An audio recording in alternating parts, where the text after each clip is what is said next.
Bismillahirrahmanirrahim.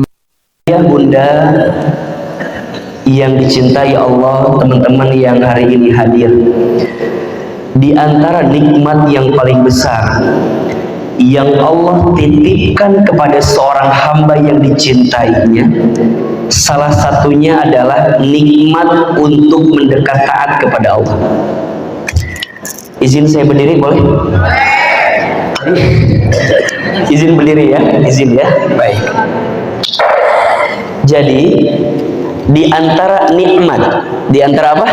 Ya, di antara nikmat yang Allah berikan kepada manusia, gitu ya, yang paling besar itu adalah nikmat untuk taat kepada Allah. Jadi mohon maaf ya. Jadi kalau bunda, ayah, teteh, sayang, semua teman-teman yang hadir tanya sama Ahilman, Aa, nikmat apa yang paling besar? Maka jawabannya adalah nikmat taat kepada Allah. Nikmat apa? Taat. Makanya kalau ada di antara kita misalnya, mohon maaf, oleh Allah diizinkan punya harta kekayaan dalam hidupnya, harta itu belum tentu menjadi nikmat kalau tidak mendekatkan dia pada ketaatan kepada Allah. Saya ulangi, harta itu belum tentu menjadi nikmat jika harta itu tidak menjadikan kita taat kepada Allah. Ada orang yang dikasih jabatan, dikasih pangkat kedudukan, belum tentu pangkat jabatan kedudukan itu menjadi nikmat jika tidak menjadi jalan taat kepada Allah.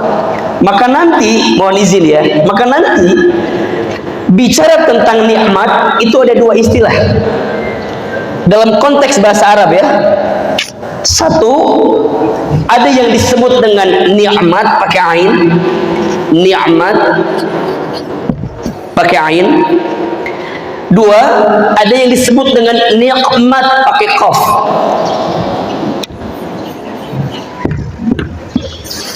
Pakai apa? Qaf. Yang pertama apa namanya? Nikmat pakai ain. Yang pertama apa?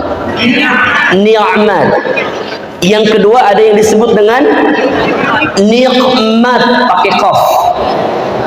Coba ulangi. Yang pertama nikmat, yang kedua nikmat. Menurut ayah bunda, nikmat dengan nikmat maknanya sama apa beda? Sama apa beda? Bedanya di mana? Bedanya di situ. Udah kita kayak apa di situ beda nanti. Punten ya, apa bedanya?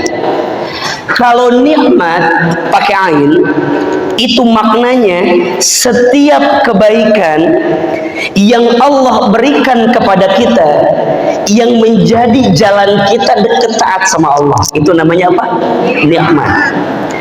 Tapi kalau nikmat pakai qaf, setiap kebaikan yang dititipkan oleh Allah kepada kita tapi tidak menjadikan jalan makin dekat sama Allah.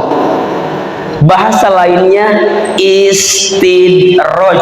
1, 2, 3. Pernah dengar kalimat itu? Pernah dengar? Gimana maksudnya istidraj? Satu keadaan yang seakan-akan diangkat derajat dunianya. Kalimatnya dari kalimat daroja, istidraj, diangkat itu seakan-akan dalam konteks dunia, tapi naiknya dia dalam konteks dunia tidak menjadikan dia makin dekat dengan Allah. Justru dengan seolah-olah diangkat, padahal Allah sedang menjatuhkan dirinya pada sesuatu yang tidak baik dalam hidupnya. Itu namanya apa? Istidraj. Bahasa lainnya nikmat. Jelas atau tidak? Maka mohon maaf ya, kalau sekarang ayah bunda tanya, itu ada orang yang kaya, itu ada orang yang miskin. Itu ada orang yang terkenal.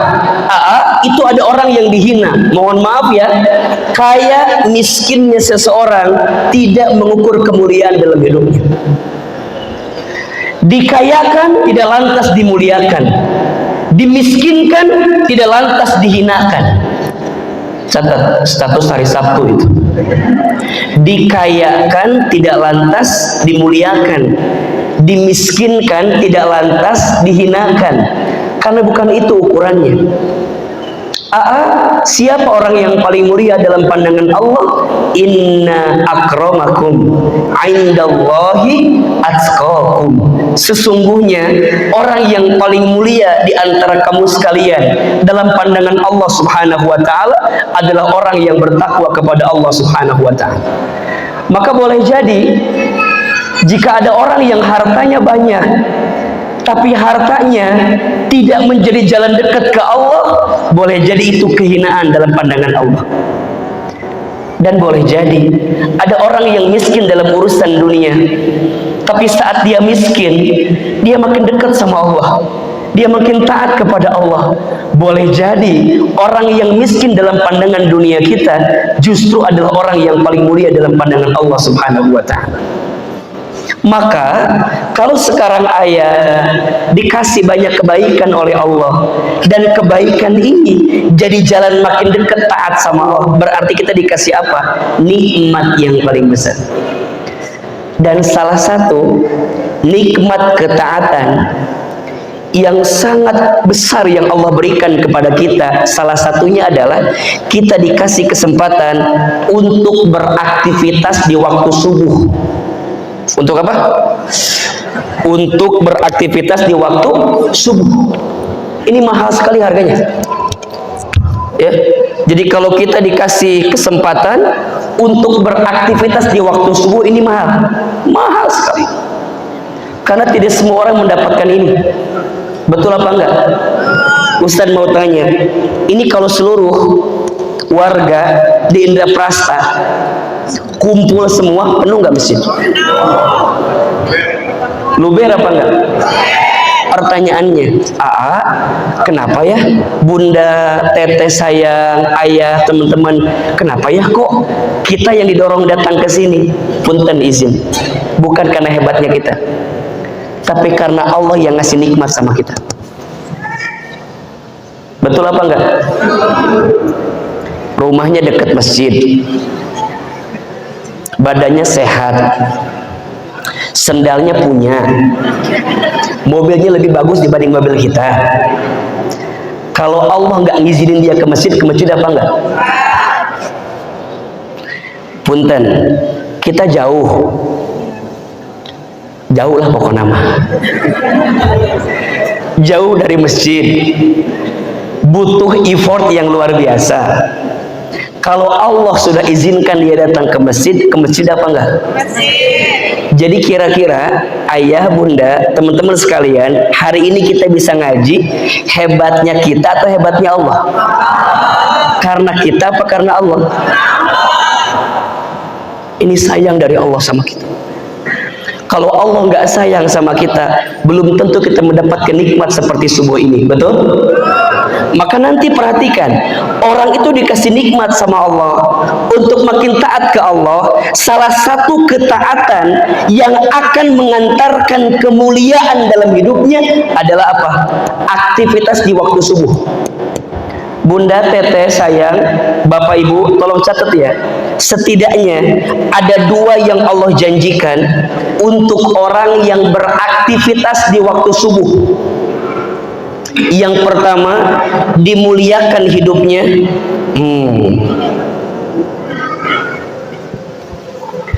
Dua, diberkahi hidupnya. Satu apa? Dua? Coba lebih kencang. Satu apa? Dua?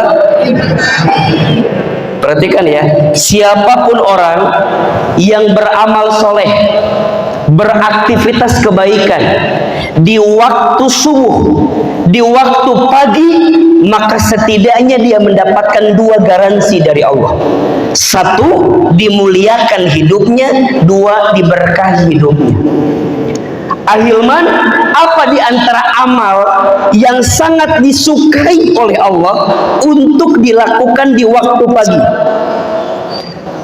Perhatikan ya, kalau kita bikin schedule kira-kira begitu, kalau kita bikin rundown dari kehidupan kita, maka ada beberapa amalan yang bisa Bunda hadirkan di waktu pagi agar mendapatkan kemuliaan dan keberkahan dari Allah. Mau atau tidak? Mau atau tidak? Mau aja, mau banget. Cius mie apa? Mie ayam. Ini kelihatan lapar. Ini sampai jam berapa kajian kita hari ini? Jam 12. Udah berapa banyak ustadz yang meninggal di sini? Disuruh ceramahnya panjang. Baik, izin ya kalau agak-agak lambat, mungkin 6:30 baru kita selesai. Gak apa-apa? Gak apa-apa ya. Ini belum masuk materi inti kita, belum. Ini baru pendahuluan. Ini baru pendahuluan ya. Lanjut? Lanjut apa enggak? Mau bosan? Mau capek? Lu capek sah? Lanjut ya. Oke. Tadi Ahilman tanya, kira-kira apa di antara amalan schedule kita sehingga kita bisa mendapatkan kemuliaan dan keberkahan dari Allah? Mau tahu apa enggak? Tolong catat ya.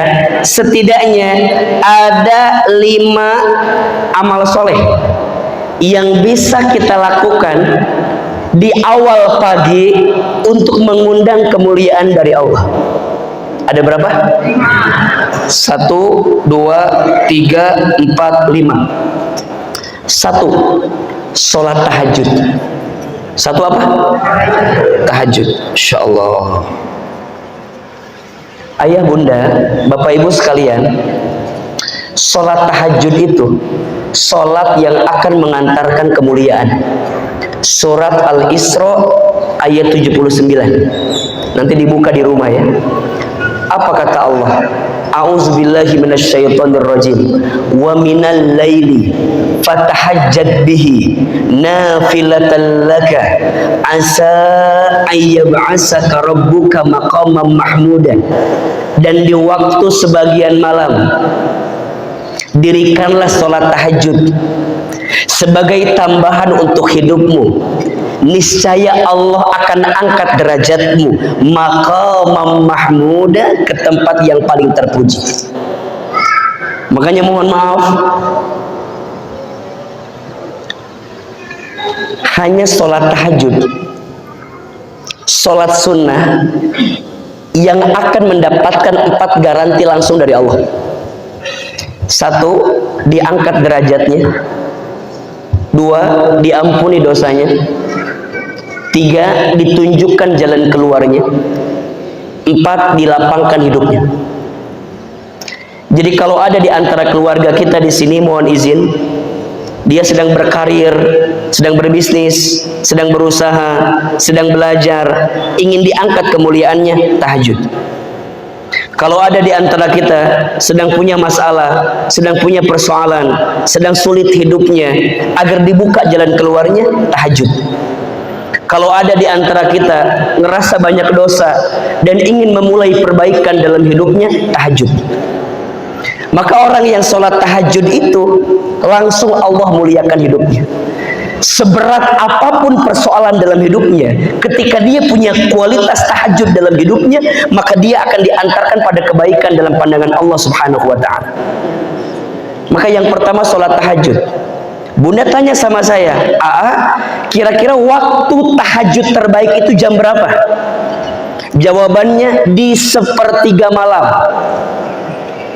1/3 malam kapan? 1/3 malam terakhir.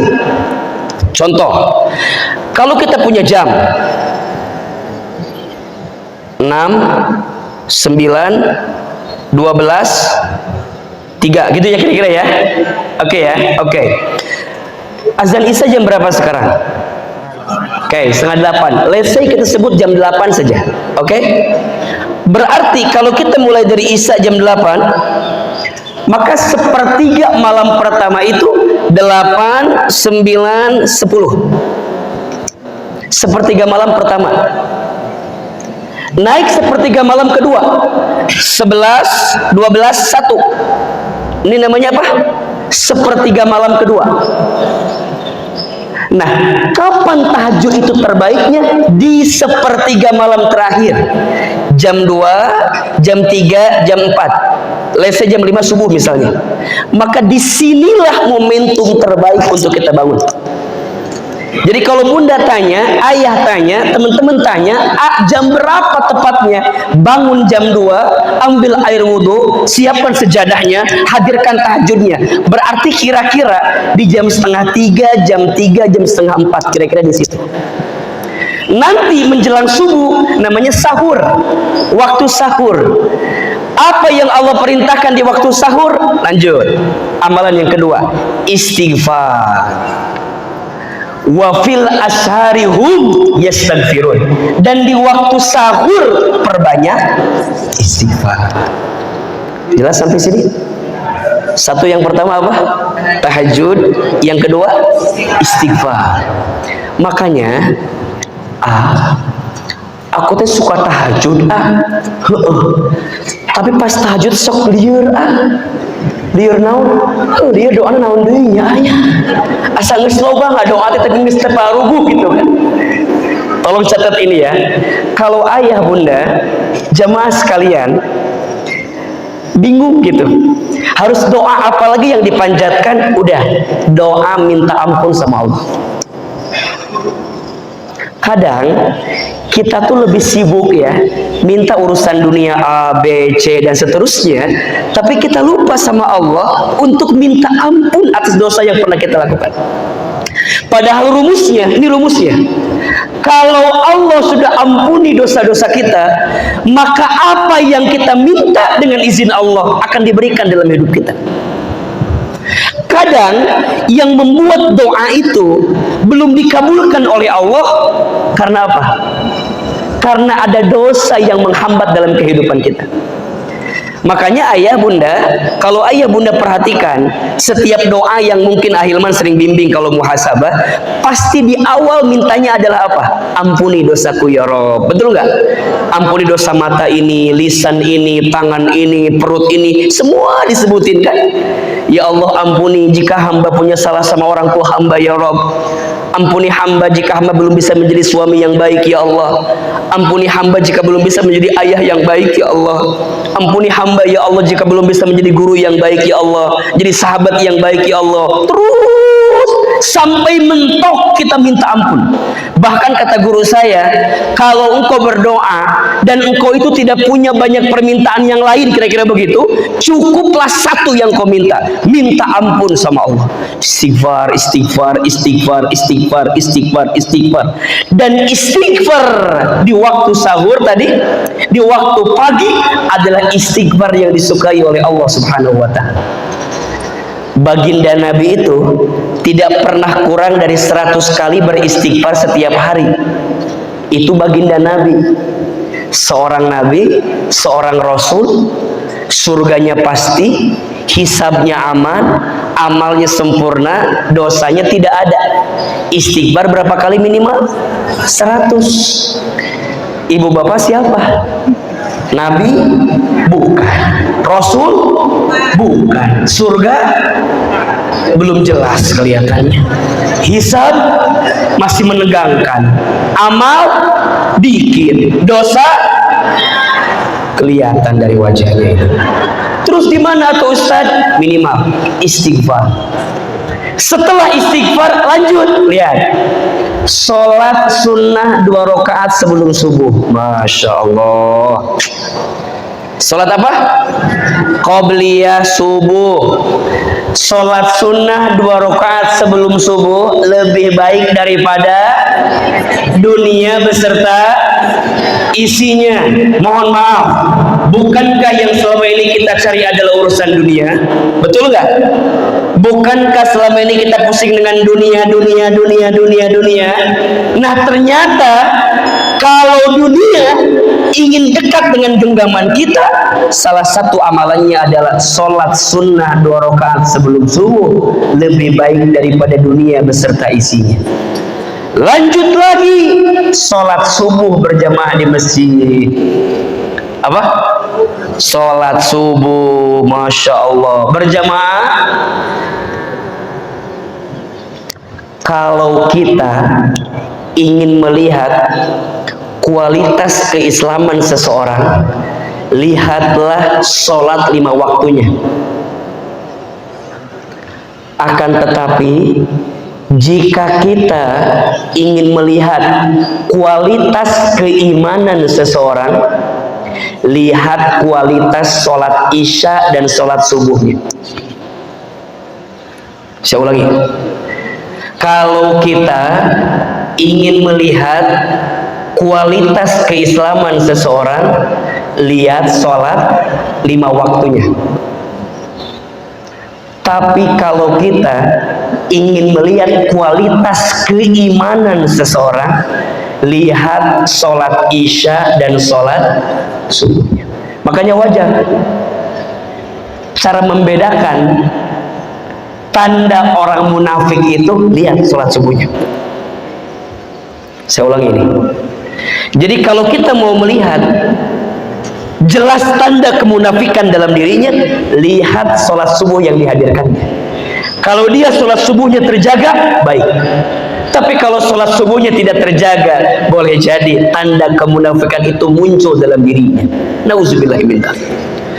Maka pahalanya besar. Barang siapa yang sholat subuh berjamaah di masjid, maka di hari itu fi zimmatillah, dia sedang berada dalam penjagaan Allah subhanahu wa ta'ala. Bayangkan, kalau Allah yang sudah jaga, maka apapun yang ada dalam hidupnya akan mengantarkan kebaikan. Maka ketika dia sholat subuh berjamaah ke masjid, kemudian dia mendapatkan kebaikan itu. Nah yang kelima apa? Setelah sholat subuh, dia nggak langsung pulang, tapi dia duduk di masjid, ya, summa qa'ada, kemudian dia duduk. Apa yang dia lakukan? Zikir. Apa yang dia lakukan? Baca Quran. Apa yang dia lakukan? Taklim. Apa yang dia lakukan? Ngaji. Pokoknya dia mendekat kepada Allah. Setelah sholat subuh, dia duduk, zikir, ngaji Quran, taklim, kajian, duduk. Sampai kapan? Sampai datangnya waktu syuruk.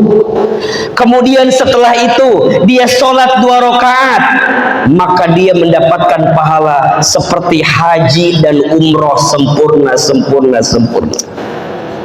Masya Allah. Lihat, kira-kira kita yang di sini dapat nggak kira-kira dari 5 ini nih? Kita checklist ya. Tahajud malam ini aman? Yang aman kelihatannya. Yang enggak kelihatannya. Yang tahajud aman? Oke. Istighfar aman? Salat qobliyah? Salat subuh berjamaah? Taklim pagi ini? Masya Allah. Ustadz, gimana biar sempurna? Tambahin lagi yang terakhir. Apa? Sedekah subuh. Makanya disiapin makan. Udah disiapin piringnya. Kalau nggak dipakai takutnya kufur nikmat ini. Jadi cukup sekian dan terima kasih karena sudah ada makanan di luar. Inilah yang menggambarkan kalau jamaah Masjid Al-Muslimun rindu bertemu dengan Ramadan. Betul? Rindu. Kenapa rindu, Ustaz? Karena amalan yang dihadirkannya ini kan sudah biasa. Betul apa enggak? Apalagi jika dihadirkannya di bulan Sya'ban. Masya Allah. Kenapa, Ustaz? Iya, kata Nabi, ada 1 bulan yang seraikan oleh umatku yang akan dilalaikan oleh umatku. Apa bulan itu? Kata Nabi, bulan itu berada di antara bulan Rajab dan bulan Ramadan. Apa bulan itu? Apa bulan itu? Bulan Sya'ban. Banyak di antara umatku yang akan melalaikan bulan ini, bulan antara Rajab dan Ramadan. Apa bulan itu? Bulan Sya'ban. Mereka merugi. Kenapa? Padahal di bulan Sya'ban ini adalah bulan ketika amal kita diangkat menuju Allah Subhanahu wa taala. Berarti setiap amal kebaikan yang dilakukan di bulan Sya'ban khususnya baik apa enggak? Kualitasnya baik atau tidak? Baik. Baik. Dan yang paling penting, kenapa bulan Sya'ban ini menjadi sesuatu yang harus kita pastikan amalnya? Karena bulan Sya'ban ini adalah bulan penentuan untuk Ramadan. Kalau kata para ulama, jika kamu ingin melihat kualitas Ramadan seseorang, lihat di 3 waktu. 1,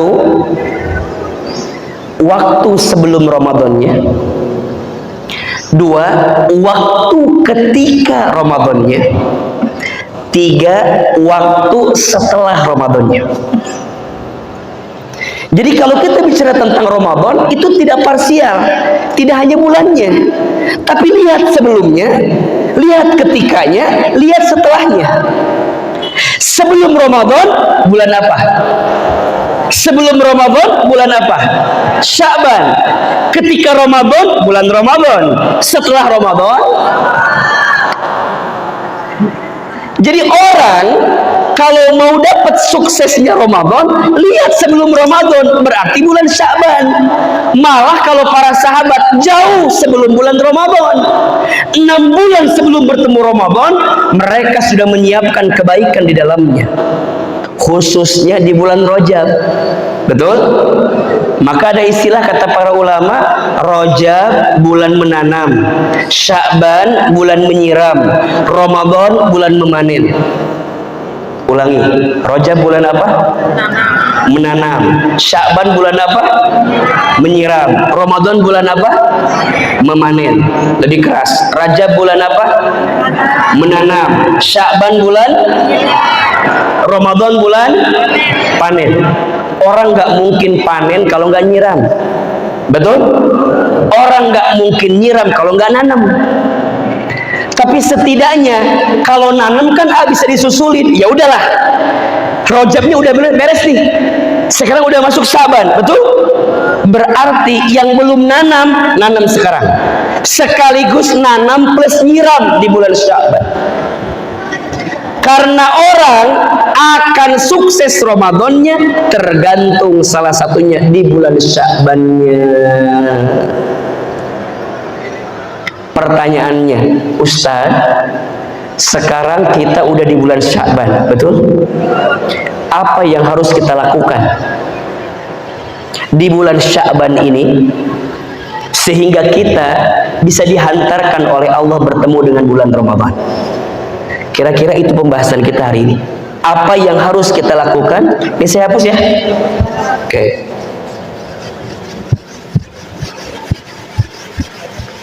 Luar biasa ya, nulis sendiri. Ini amal kebaikan ini insya Allah. Baik ya, lanjut nggak atau cukup? Lanjut ya. Baik, berarti tadi Sya'ban itu penting atau tidak? Penting ya, kata Ahilman. Sya'ban itu menentukan kualitas Ramadan. Jadi kalau Ramadannya ingin sukses, tergantung Sya'bannya, tergantung bulan ini yang sedang kita jalani. Ibaratnya, mohon maaf, kalau ada orang yang ikut olimpiade, atlet itu akan jadi juara kalau ada latihannya, betul nggak? Nggak mungkin orang ujug-ujug jadi juara kalau nggak ada latihan. Sama, orang nggak mungkin nanti ketika Ramadan akan bisa mendapatkan kebaikan kalau Sya'bannya tidak menghadirkan kebaikan. Ujungnya nanti yang terjadi apa? Ramadan seperti tamu yang datang tak dijemput, pulang tak diantar. Segala wanita teh. Gitu Ramadan datang, Ramadan pergi. Asa terehnya Ramadan teh gitu Awal Ramadan sibuk meli daging, munggahan. Akhir Ramadan nyeun nastar gitu Pabelit pokoknya teu nyambung. Jadi hilang esensi Ramadannya. Kenapa? Karena dia lupa mempersiapkannya. Maka persiapan untuk bertemu Ramadan penting atau tidak? Penting. Nah pertanyaannya, apa sikap yang harus kita hadirkan di bulan Sya'ban untuk bertemu dengan Ramadan? Nama sikapnya disebut dengan tarhib. Apa namanya? Tarhib.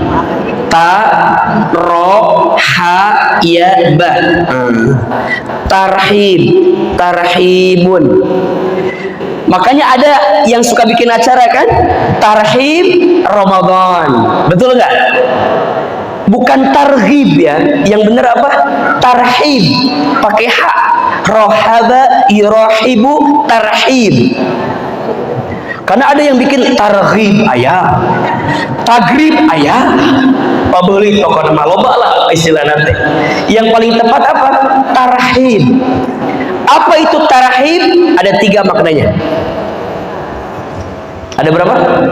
1, tarhib itu artinya senang. Apa? Senang. 2, tarhib itu artinya lapang. 3 apa? 2 apa? Lapang. 3, tarhib itu artinya apa? Tenang. Tuh. Saya bikin kalimat yang gampang deh. Senang, lapang, tenang. Tuh 2, 3. Senang. Di bulan Sya'ban sikapnya apa namanya? Tarhib. Apa itu tarhib? Senang, lapang, tenang. Yang pertama, kita harus apa? Senang. Kira-kira yang di sini senang nggak bentar lagi Ramadan? Senang apa enggak? Senangnya gara-gara apa? Dapat THR. Halo, senangnya gara-gara apa? Ramadan mah. Namun dagang teh sok rame. Ramadan mah lamun kerja teh menang THR. Kade lain etak lo dimaksud senang teh, bukan itu yang dimaksud senang itu. Tapi apa? Senang bertemu dengan Ramadan sebentar lagi. Kenapa? Karena Ramadan menyimpan keistimewaan yang tak dimiliki di bulan-bulan yang lainnya. Apa ini? Waktu syukur. Udah selesai berarti kalau gitu ya. Lanjut apa enggak? Lanjut ya, dikit lagi ya. Jadi senengnya bukan karena senang dunianya, seneng karena Ramadan ini bulan yang kualitasnya tak dimiliki di bulan-bulan yang lainnya. Bapak Ibu, Allah itu ya, saking sayangnya sama hambanya, Allah selalu menyiapkan waktu terbaik dalam etapa kehidupan seorang hamba. Dalam satu hari ada jam terbaik. Jam berapa? 1/3 malam. Dalam satu minggu ada hari terbaik. Hari apa? Hari Jumat. Di hari Jumat ada jam terbaik. Jam berapa? Ba'da asar menjelang maghrib. Ada satu waktu di hari Jumat yang apabila kita berdoa maka Allah malu tidak mengabulkan doanya. Kapan? Ba'da asar menjelang maghrib di hari Jumat. Dalam satu bulan ada tanggal terbaik. Tanggal berapa? Tanggal 25. Kita mah gajian atau kan? Tanggal sabaraha? 13, 14, 15 Ayyamul Bid. Betul? Dalam satu tahun ada bulan terbaik. Bulan apa? Bulan Ramadan. Yang luar biasa, Masya Allah, yang luar biasa, kalau sudah masuk bulan Ramadan, maka yang tadi disebutkan di awal udah nggak berlaku. Yang jam terbaik, yang hari terbaik, yang tanggal terbaik, kalau sudah masuk Ramadan nggak berlaku. Kenapa? Karena kalau udah ketemu Ramadan, setiap detak-detiknya terbaik. Makanya nanti di setiap 3 bulan ini ada Rajab, ada Sya'ban, ada Ramadan, ada malam yang paling terbaik kan? Rajab malam keberapa? 27 Isra Mi'raj. Sya'ban malam apa? Nisfu Sya'ban. Ramadan malam apa? Lailatul Qadar. Masya Allah. Dan Lailatul Qadar itu yang malam lebih baik daripada 1000 bulan hanya ada di bulan suci. Maka ketika nanti bulan Ramadan, pintu surga dibuka, pintu neraka ditutup, setan dibelenggu, amal wajib dilipat gandakan pahalanya, amal sunnah diberikan pahala seperti wajib, terus. Dan itu hanya ada di bulan suci. Seharusnya kita senang gak ketemu Ramadan. Makanya mohon maaf, kalau ada orang yang tidak senang dengan bulan suci Ramadan, maka dia tidak akan senang mendapatkan pahala di bulan suci Ramadan. Maka disebutkan dalam satu hadis, ya, walaupun ini agak ada perbedaan pendapat, ada yang menyebutkan dhaif, ada yang menyebutkan palsu gitu. Tapi setidaknya ini jadi kekuatan. Man fariha bidukhuli Ramadan, haramallahu jasadahu ala niran. Barang siapa yang berbahagia dengan masuknya bulan suci Ramadan, maka tubuhnya akan diharamkan tersentuh api neraka. Ini motivasi nih buat kita. Maka senang bertemu Ramadan, harus atau tidak? Harus. Senangnya apa? Karena kita akan bertemu dengan bulan yang sangat mulia. Maka dari sekarang harus senang, karena kita mau ketemu dengan bulan suci Ramadan. Dan ternyata, ini kalau sedikit Ahil menjelaskan ya, Ramadan itu keistimewaannya bisa dirangkai dari huruf yang merangkai kata Ramadan. Huruf ro-nya rahmat.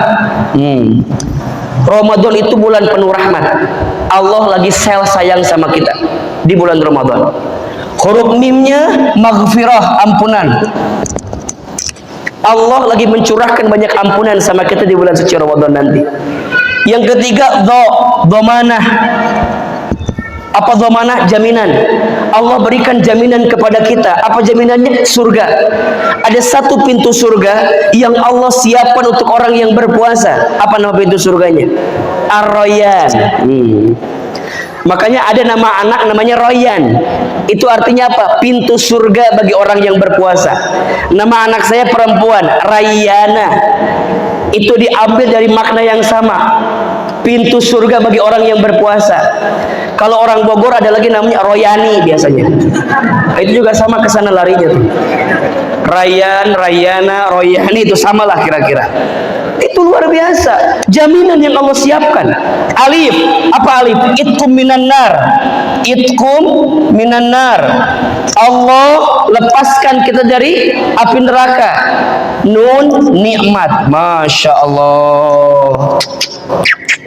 Ro-nya apa? Rahmat. Mimnya maghfirah. Do-nya dhamanah. Alifnya itkum minan nar. Nunnya ni'mah. Dan ini akan kita dapatkan kalau kita bertemu dengan bulan suci. Berarti di bulan Sya'ban tarhib. Yang pertama maknanya apa? Senang, bahagia, bentar lagi ketemu dengan bulan suci. Yang kedua, lapang. Apa maksudnya Ustaz? Mau bertemu Ramadan, lapangkan hati kita. Gimana caranya? Yuk belajar. Minta maaf sama orang tua kita. Bersihin hati sebelum bertemu Ramadan. Jangan sampai hati kita masih ada kebencian. Jangan sampai masih ada kedengkian. Jangan sampai kita masih menyimpan kesal sama orang gitu. Yuk bersihin. Yang pertama ke orang tua kita. Mohon maaf ya Bapak Ibu sekalian, teman-teman yang disayang sama Allah, tidak akan diterima puasanya jika ada seorang anak yang durhaka sama orang tuanya dan dia belum sempat minta maaf kepada orang tuanya. Maka minta maaflah sama orang tua kita. Kalau ada dosa yang langsung disegerakan siksanya di dunia, itu ada dua. Yang pertama, dosanya seorang anak yang durhaka sama orang tua. Yang kedua, dosanya seseorang yang memutuskan silaturahmi dengan saudaranya. Jadi kalau ada dosa yang langsung disegerakan siksanya di dunia, itu dua. Satu, dosanya anak yang durhaka kepada orang tuanya. Yang kedua, dosanya seseorang yang memutuskan silaturahmi dengan saudaranya. Jadi gimana Ustaz? Ayo, lapangkan hati. Yang orang tuanya masih ada, bahagiakan orang tua kita. Yang orang tuanya masih hidup, muliakan orang tua kita. Ustadz Hilman, bagaimana kalau orang tua kami sudah tiada?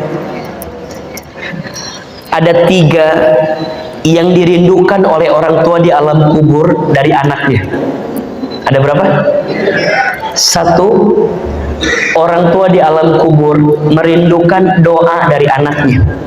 Wabil khusus istighfar dari anaknya. Disebutkan dalam sebuah riwayat, ada seseorang yang sudah wafat, kemudian dia hidup di alam kubur. Satu ketika dia tuh terkaget-kaget. Kenapa?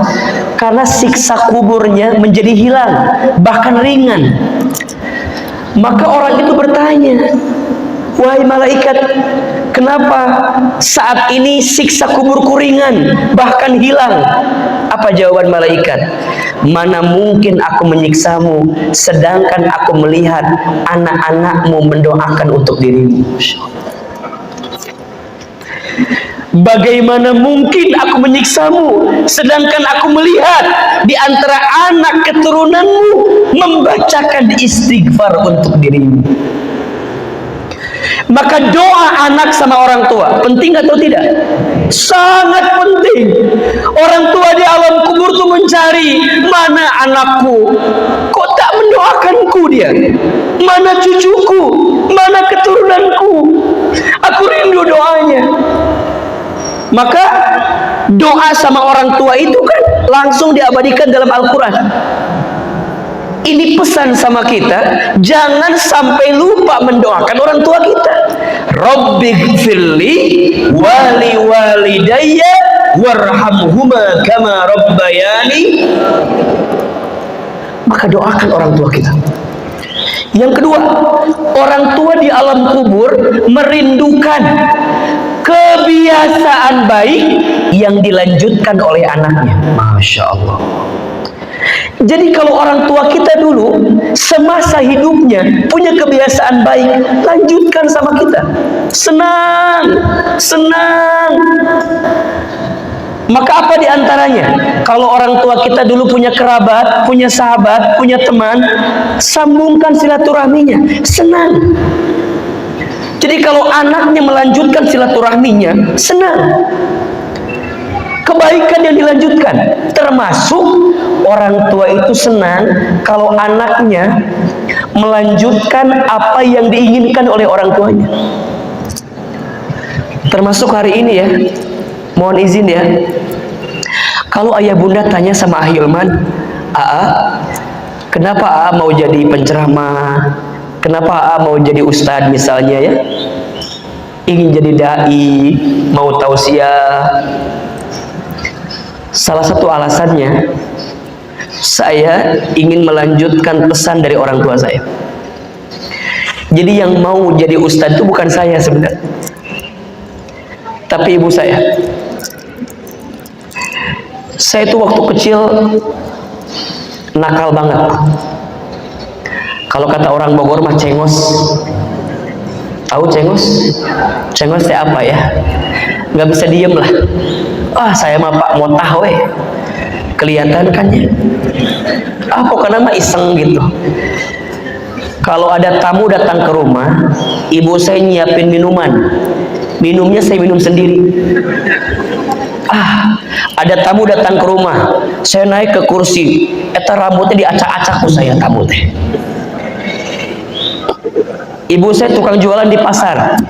Saya mah di pasar tidak cicing Pak, ngomong we terus. Makanya ibu bapak kalau dengar suara saya sekarang kan rada ayat tarikannya, ada hoaknya, ada. Saya mah biasa di pasar tuh, biasa.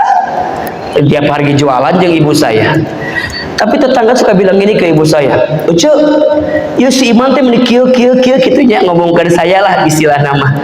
Cek mama saya kieu, ulah gitu. Mungkin jang Iman bakal jadi ustad. Mungkin jang Iman bakal jadi ustad. Terus saya bilang ke ibu saya, "Ustad di mana? Manya ustad kieu mah." Apa kata ibu saya? Ulah gitu jangan gitu nak, aminkan saja. Apa kalimatnya? Amin. Lulus SD izin Allah ya, kata ibu saya, Iman mah lebet pesantren we nya, sekolah pesantren, bae jadi ustad cenah, bae ngerti ilmu agama. Terus saya bilang, rek naon di pesantren teh? Kok diajar naon? Jauh-jauh ke pesantren, nggak sudah di imah, cek saya teh gitu. Kata ibu saya, ulah, Iman mah di pesantren, oke be, belajar ilmu agama. Singkat cerita, lulus SD dimasukin ke pesantren. Nama pesantrennya Darul Arqam Muhammadiyah Garut. Salah satu alumninya mungkin yang paling terkenal sekarang Ustadz Adi Hidayat. Saya satu alumni dengan beliau, beda 4 tahun 5 tahun gitu ya. Beliau di atas saya 4 tahun 5 tahun gitu. Saya masuk ke sana. Baru masuk di sana, qadarullah ayah saya meninggal. Jadi Ahilman itu sudah jadi anak yatim ketika masuk SMP, kelas 1 SMP. Maka saya sampaikan ke ibu saya, Mama, kalau bapak udah nggak ada gimana nanti biayanya?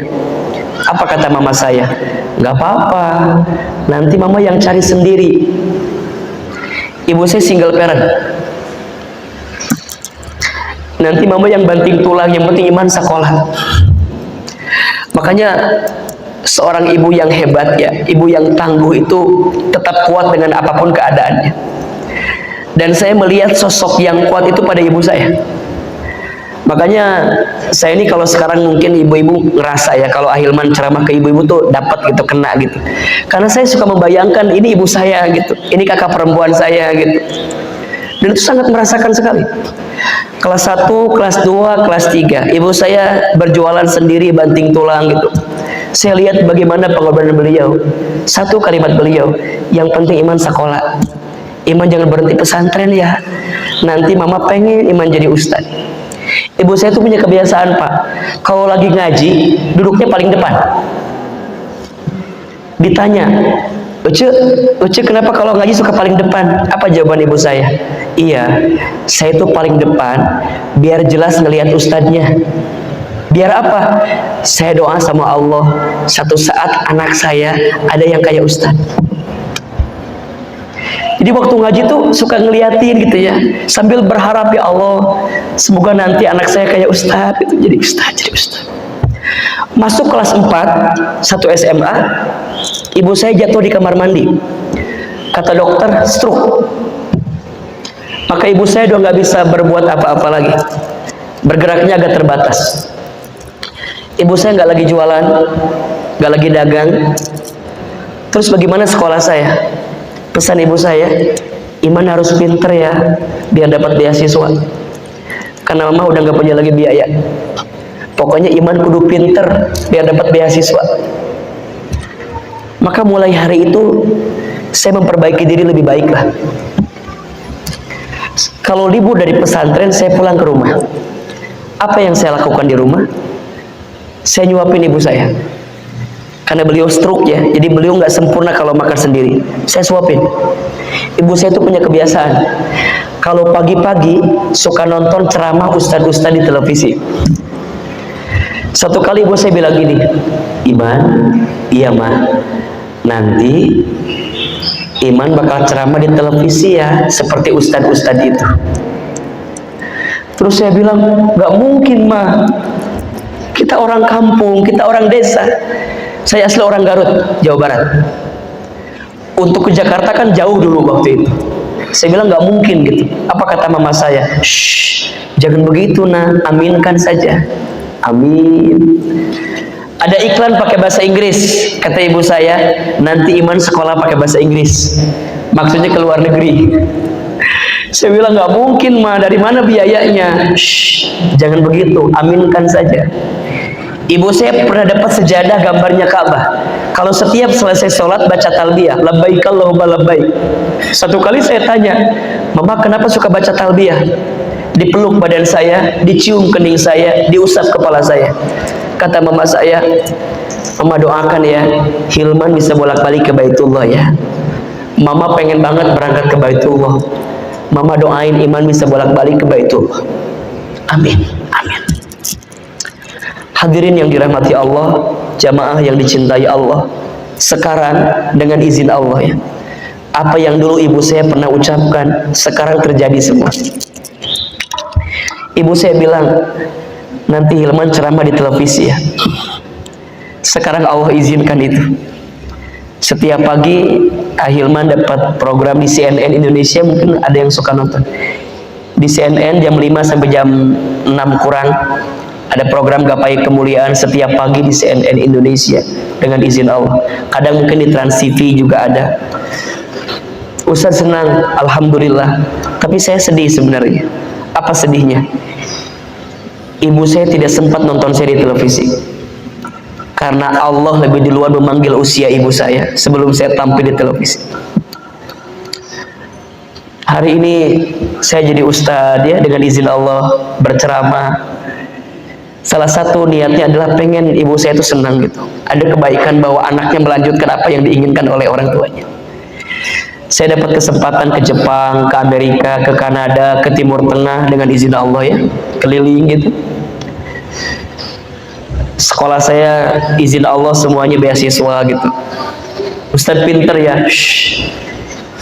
Yang pinter bukan saya, tapi yang pinter adalah doa ibu saya. Saya bisa bolak-balik haji umroh izin Allah. Pak Alex, Ustadz baru pulang kemarin dari umroh sebenarnya ini. Jadi tanggal 4 subuh ini sebenarnya waktu saya istirahat harusnya. Hari ini jadwal saya ada 5 Pak Alex. Tapi saya izinkan pengen datang ke Al Muslimun gitu. Saya selipin tanggal 4 subuh datang ke sini. Masya Allah. Kenapa Ustadz mau begitu? Ya. Ini panggilannya bukan panggilan dari hati saja, tapi memang pengen lanjutin kebaikan dari orang tua saya. Maka orang tua di alam kubur senang kalau anaknya melanjutkan kebaikan orang tuanya. Wabil khusus juga orang tua itu senang kalau anak-anaknya rukun selepas orang tuanya meninggal. Mohon maaf, saya masih sering menyaksikan ada adik kakak jadi berantem selepas orang tuanya meninggal. Ada atau tidak? Ada atau tidak? Dan yang paling menjadikan, berantemnya gara-gara urusan harta. Nauzubillahi min dzalik. Orang tua kita itu dulu diizinkan oleh Allah punya harta, kemudian beliau wafat. Sebenarnya harta itu kembali kepada Allah, betul nggak? Maka dibagi warisnya sesuai dengan aturan Allah. Ini yang paling lucu, ketika orang tuanya telah wafat, dulu orang tuanya ngasih harta biar anaknya jadi baik. Sekarang yang terjadi selepas orang tuanya wafat jadi berantem gara-gara urusan harta, yang padahal orang tuanya pengen anaknya jadi baik gara-gara harta itu. Kalau dengan harta jadi bertengkar, untuk apa orang tua kita dulu punya harta? Kalau dengan harta warisan jadi berantem, sedih orang tua di alam kubur.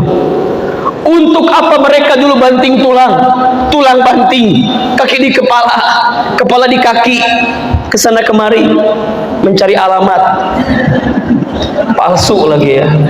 Capek orang tua kita dulu. udah wafat, itu kembali kepada Allah hartanya, dibagi dalam bentuk warisnya, ini anak malah berantem. Nauzubillahi min dzalik. Maka mohon maaf ya, jangan sampai bertengkar. Kalau ada adik kakak bertengkar selepas orang tua meninggal, sedih orang tua di alam kubur. Dan yang ketiga, orang tua di alam kubur merindukan sedekah dari anaknya yang diniatkan untuk orang tuanya. Masya Allah. Maka ayo, Sya'ban, tarhim. Yang kedua artinya apa? Lapang. Lapangkan hati sama orang tua. Yuk selesaiin yuk urusan kita yang ada salah. Suami istri, kira-kira yang paling banyak salah suami ke istrinya apa istri ke suaminya? Tolong sadar diri ya. Yang banyak salah suami ke istri apa istri ke suami? Hah? Ayo, ayah sayang ya, ayah minta maaf sama istri ya. Boleh jadi kita belum jadi suami yang baik. Berapa banyak kebohongan yang kita simpan dari istri kita? Tolong jujur ini ya. Berapa banyak kita ada memendam kesal, kehel sama istri? Sok bersihin hati kita. Istri juga sama. Berapa kali kita cerewet sama suami kita? Berapa kali kita minta sesuatu melebihi kemampuan suami kita? Berapa kali kita suka bandingin suami kita sama orang lain? Mikir. Ayo saling minta maaf. Suami istri dua-duanya pasti ada salah, betul? Ingat ya, rumah tangga sakinah itu bukan yang tidak ada masalah, tapi rumah tangga sakinah itu rumah tangga yang menjadi dewasa ketika diterpa dengan masalah. Status hari Minggu itu. Rumah tangga itu rumit, kalau sederhana rumah makan ya. Ya nggak apa-apa. Kalau ada masalah, ada ujian di rumah tangga, biasa apa enggak? Biasa. Biasa enggak? Kan biasa. Rumah tangga ada yang suaminya soleh, istrinya nggak soleh, ada nggak? Keluarga siapa? Nabi Nuhnya.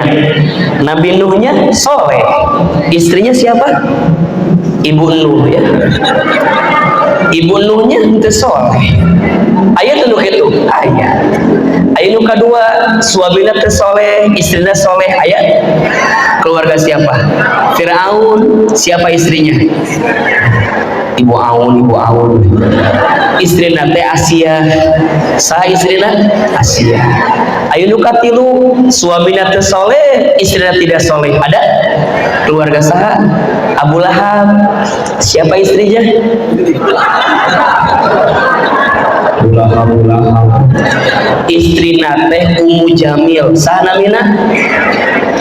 Anu kaopat, suamina soleh, istrina soleh. Ayat keluarga sah? Baginda Nabi Muhammad, sebelumnya Nabi Ibrahim alaihissalam. Betul nggak? Sok ibu-ibu pilih Nabi Nuh, Fir'aun, Abu Lahab apa Nabi Ibrahim? Terus boleh diganti jawabannya. Nabi Ibrahim itu istrinya dua. Satu Siti Sarah, dua Siti Hajar. Enggak bisa diganti ya sama.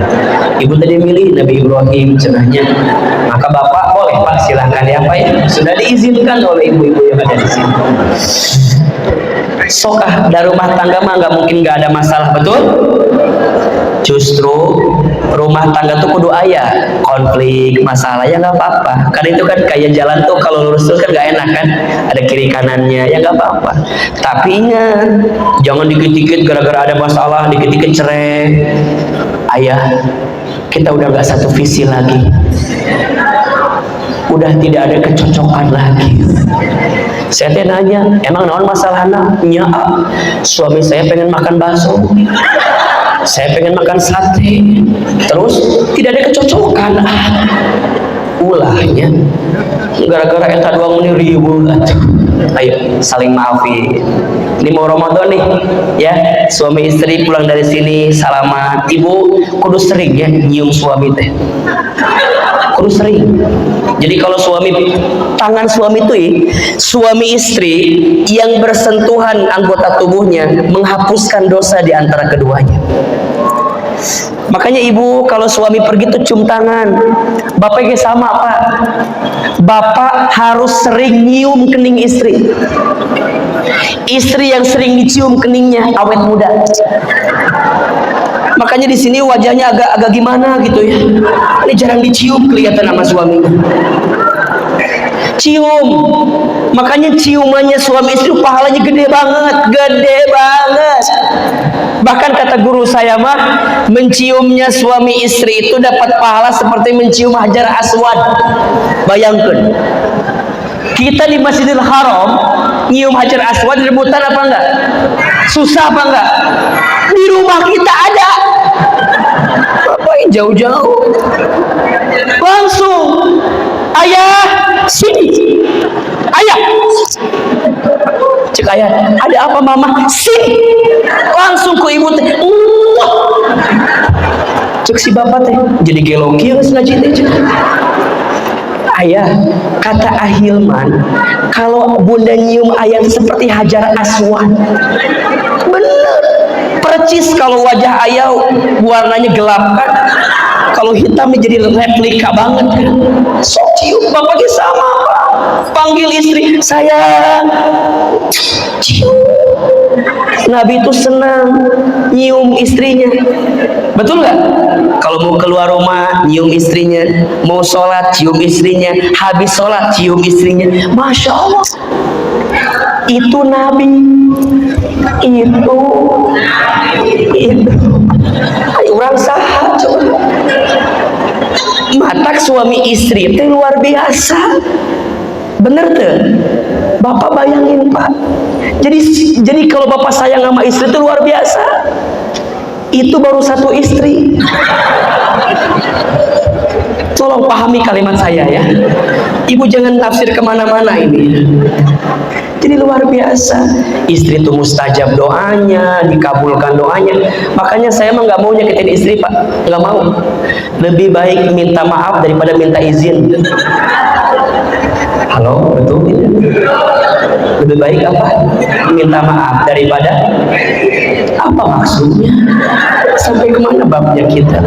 Dah, lapangin hati nih mau Ramadan dah, betul?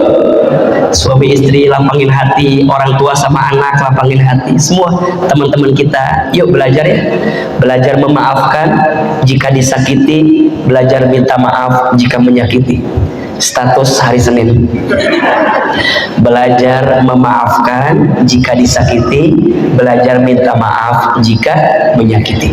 Yang terakhir, tenangkan hati kita untuk bertemu Ramadan. Gimana caranya? Siapin amal-amal selama bulan Sya'ban. Tulis, ada 6 amalan yang berpahala besar dilakukan di bulan Sya'ban. Ada berapa? Nah, 1, banyak minta ampun kepada Allah. Istighfar. Istighfar, minta ampun selama bulan Sya'ban disukai oleh Allah. Karena di bulan inilah bulan setiap amal diangkat menuju Allah Subhanahu wa ta'ala. Yang kedua, perbanyak puasa sunnah.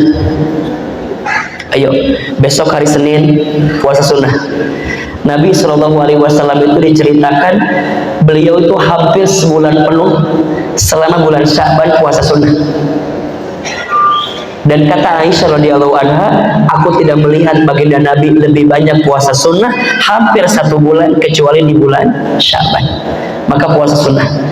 Yang ketiga, perbanyak baca Al-Quran. Ramadan itu bulan Al-Quran, maka dari sekarang persiapin Al-Qurannya.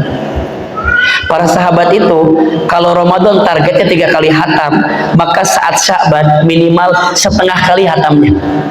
Berarti kalau 3 hatamnya 1,5. Kalau targetnya 4 hatamnya 2 di bulan Sya'ban. Yang keempat, perbanyak hadir di majelis ilmu.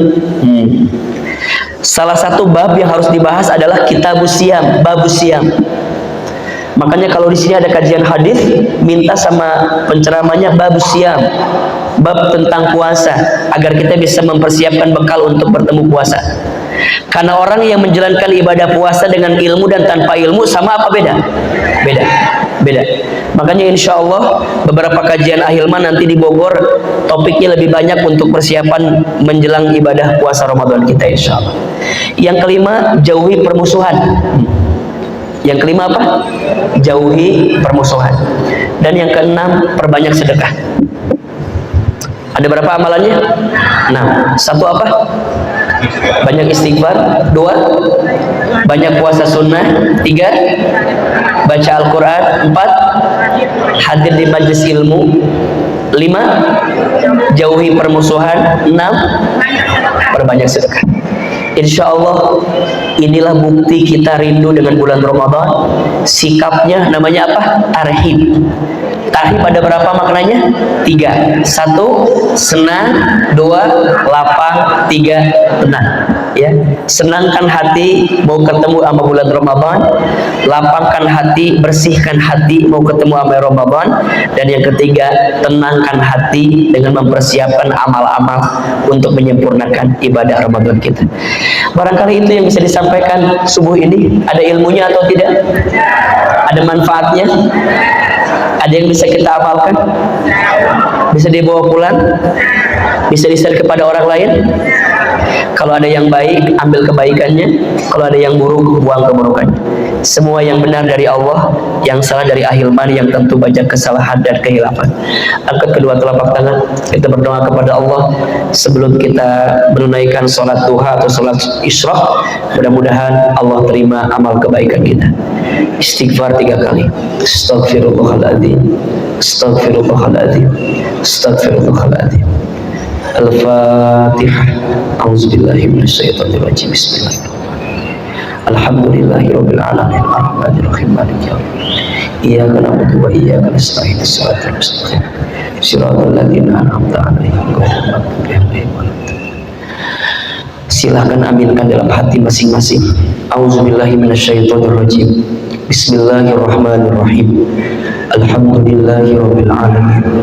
Allahumma sholli ala sayyidina Muhammadin wa ala alihi wa sahbihi ajma'in. Ya Allah, ya Rahman, ya Rahim. Duhai Allah yang Maha Pengasih lagi Maha Penyayang, sayangi kami semua ya Allah. Ya Allah, ya Ghafar. Duhai Allah yang Maha Pengampun, ampuni dosa-dosa kami ya Allah. Ampuni maksiat kami ya Allah. Ampuni kesalahan kami ya Allah. Ampuni kehilafan kami ya Allah. Ya Allah, jangan keluarkan kami dari masjid ini kecuali Kau ampuni dosa-dosa kami. Jangan Kau pisahkan kebersamaan kami kecuali Kau ampuni dosa-dosa kami. Jangan Kau akhirkan kebersamaan kami subuh ini kecuali Kau ampuni dosa-dosa kami. Ya Allah, berikan kami kesempatan bertobat sebelum kami wafat. Perbaiki hidup kami sebelum kami kembali kepadamu ya Allah. Ya Allah, ampuni kesalahan kami kepada orang tua kami. Jika orang tua kami masih hidup, panjangkan umurnya ya Allah. Sehatkan badannya ya Allah. Muliakan sisa hidupnya ya Allah. Bahagiakan hari-hari tuanya ya Allah. Namun jika orang tua kami ada yang telah wafat, lapangkan alam kuburnya. Terima iman Islamnya. Ampuni dosa-dosanya. Jadikan kuburan orang tua kami raudhah min riyadil jannah, dan masukkan orang tua kami ke dalam surgamu ya Rabbal Alamin. Allahumma ighfir lana wa liwalidina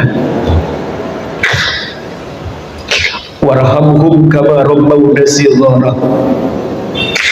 Ya Allah, berkahi keluarga kami, berkahi rumah tangga kami, rukunkan rumah tangga kami ya Allah.